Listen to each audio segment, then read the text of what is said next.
s'appelle le domaine des Bannerets et c'était dans un état vraiment pitoyable, mais ça, moi, j'ai pas vu.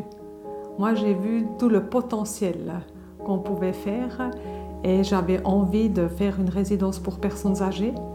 Et aujourd'hui, le potentiel, tout le monde peut le voir. Au début, c'était un dépôt de tous nos outils pour le jardin, tout ce qu'on n'utilisait pas. Un grenier mal placé parce qu'il était au milieu du jardin. On l'appelait la maison du bordel, quoi, du chenil. Et un jour, ma fille, elle me téléphone et puis elle dit « Maman, il faut que tu viennes voir.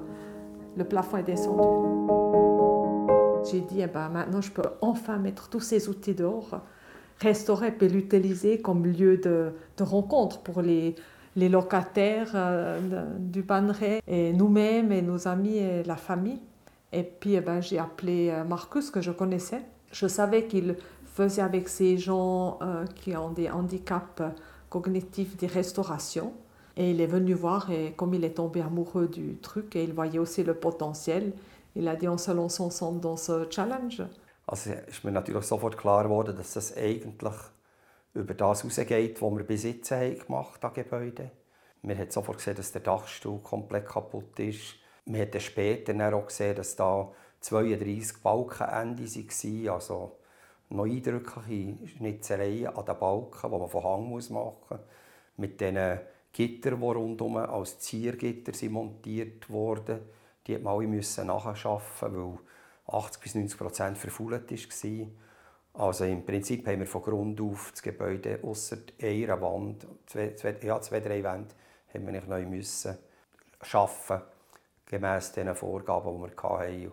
Aber dann auch mit Rücksprache mit dem Herrn Buri von der kantonalen Denkmalpflege haben wir gesagt, wir wagen das mit unserer speziellen Crew. La Maison des Bannerets, c'est un exemple typique d'une demeure aristocrate, la région de la Neuville.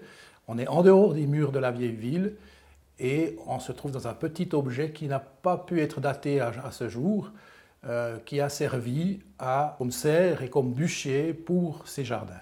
Donc je pense que c'est le témoignage de l'artisanat qui se faisait ici, dans le développement de plantes, dont tous les éléments témoignent encore, la verrière et en particulier le fourneau qui servait à tempérer les plantations. On fait du feu ici dans un foyer et puis la fumée va, au lieu de s'en aller directement verticalement, elle va se propager dans un canal de fumée horizontal le long d'un plan de travail et donc il va donner une chaleur régulière sur une table plate sur laquelle on peut travailler même en hiver, qui en plus est éclairée, donc la fleur elle va bénéficier d'une température idéale et puis d'un ensoleillement parfait. Also, als wir den Ofen gesehen haben, am Anfang haben wir gedacht, oh, kommt der mal zu brennen? Geht das schon nur vom Rauchabzug? Funktioniert das? Also, als der dann gelaufen ist, wo das gebrannt hat und es hier warm wurde, das war sicher das Hauptereignis. Je pense que la plus belle page d'histoire, on vient de l'écrire.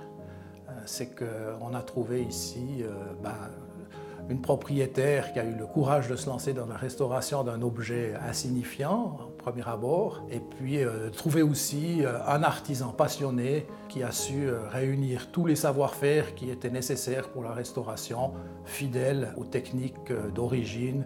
Tout le monde vient ici dedans prendre un café, faire des fondus, un lieu de rencontre quand même incroyable avec des bonnes sondes. Et oui, on profite tout le temps, tout le temps, tout le temps.